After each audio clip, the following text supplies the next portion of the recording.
That's what it says. Are we going to do that? I'm going to be getting on that plane right there. Joe Biden, I'm hands-on. A better tattoo artist. And welcome to a special edition of the Marty Heiser Show. You know, this attack of this wonderful actor, Mr. Caller, do you have something?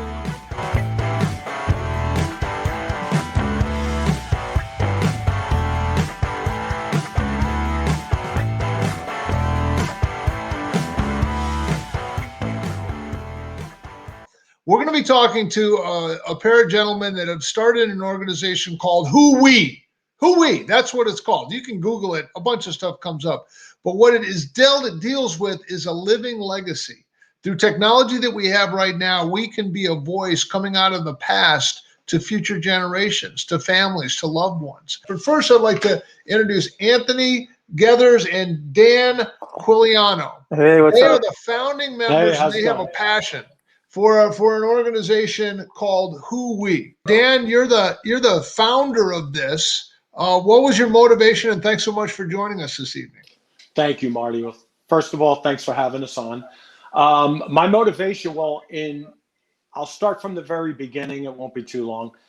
In about late 2014, my wife, who was 10 years younger than I, Kimberly, started to develop a cough, and we ended up going just on a fluke, and I had them take an x-ray of her, and unfortunately they diagnosed her with stage 4 lung cancer that had metastasized. She was a young, vibrant woman, non-smoker. She actually got a cancer that affects women under 45 that are non-smokers, ironically.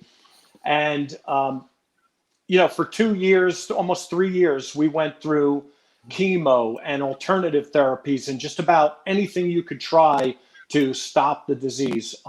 Unfortunately, in late 2017, we lost Kim, and leaving me a single dad to 2 young children. And one of the things that I regretted, throughout the first year, one of the things that really hit me hardest was my grandchildren who aren't yet born will never get to really know the wonderful woman that was their grandmother. They'll never get to know her true essence and energy and personality. And although it's too late for myself and for Kimberly, I mean, we have photo albums, we have diaries and home videos, but they're not going to give that real personal, intimate relationship. And let's face it, younger generations really aren't interested in these traditional methods anymore. My kids, it's hard to get them to look through a photo album or sit down and watch a home video. So I started to think, like, how could I change this for the world? Because I can't be alone in this feeling of wanting to hear that person's voice one more time and really be able to understand and pass on their essence. So I created an app called Whoowe, and it's a very simple app to use because, gathering photos and categorizing all this stuff is very laborious and time consuming. And I think that's why most of us wait until it's too late to really start to worry and think about this kind of thing. So Whoowe makes it very simple. It's in the palm of your hand. It's a simple free app. You download it for free. You open it up. It gives you questions about yourself. You hold the phone up. You answer these questions in a short selfie video, and the software does the rest. It creates this amazing living legacy that uses artificial intelligence, voice control, and deep learning, and creates virtual conversations for you to learn about your loved ones. It's timeless in a way that we're doing right now. So you can learn more things about me in this conversation than you would by looking at a photo album of me. It's fascinating stuff. There was a Navy SEAL, Robert O'Neill, who actually killed Osama bin Laden in that raid in Abbottabad. And I just listened to a podcast from him. He wrote out a letter to his daughters, you know, to be opened at your high school graduation, to be opened at the day of your wedding, that kind of thing. But it's that desire for your legacy to count to future generations. To me, it's pretty compelling stuff. Anthony, what attracted you to this organization? The idea, well, first of all, Dan and I, we have a long relationship. Secondly, I love the idea of the legacy for me, and it really hit home with COVID, because if you think of it in terms of COVID, first of all, as human beings, we're not designed to be in the federal state mandated home imprisonment program. We're not designed to be contained in that way. So if you think in terms of people were dying, you have the elderly who are literally isolated from family members, so they can't visit them. Then you have people who are sick, and when they have funerals, they can't go to the funeral. Now you can. But of course, part of it is we as human beings think that we're immortal for the most part until it's too late. And to add on to what Dan said earlier, the traditional methods are not working anymore. The young generation is so attached to their cell phone that they really don't focus on what's going to happen in the future. So of course, for them, it's a cell phone. Why not bring an app to them that they can literally use? So if you think in terms of this, traditionally, the woman in the house tends to be I guess she's a historian per se, or she basically manages keeper of the scrapbook. Keeper of the scrapbook, exactly. Right. So why not take that scrapbook mentality per se and bring it down to an app on the cell phone that you're using anyway? I mean, you're already on this thing every day, 24 hours. Think about it. Some people are so hooked on their cell phones they can't let go of it. They literally sleep with their cell phone next to them. Why not give them the opportunity to download an app and create their legacy right there and then? That's great. Dan, can you give us an example of a half dozen questions that you can get through this app, or issues that you'd like to present? Now, for the Holocaust survivors, for example, those are historic events. You're getting first-person testimony about what happened. But what are some of the questions that the app puts out, and how does that work? And maybe give us a couple examples. So our questions will ramp up from very basic questions about you, your childhood, growing up, favorite things, your favorite books. Did you play any instruments? As you showed that clip, can you sing? And basic questions like that. And then they'll get deeper. They'll start to talk about things like 9/11. Now we're adding in questions about the pandemic of 2020, which one day will be very pertinent to history. So the questions vary from very simple to a little deeper, to get you to really elaborate on your answers and kind of exhibit that true essence of who you are. And if I could just add something onto something that Anthony had said, he talked about how we always have the phones in our hand.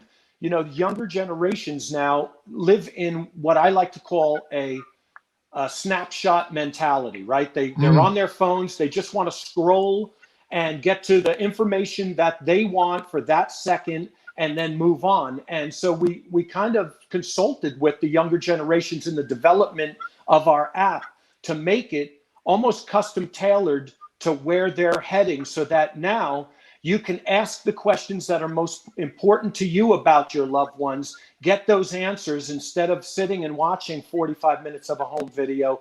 It kind of plays into where we're heading technologically. And I think that if we don't really merge the future of technology with these traditional memories, history is being forgotten each and every day. They're erasing history in every way. And a study out of Emory University showed that children who have memories of their relatives actually showed to have a higher level of emotional well-being and even mental and physical health.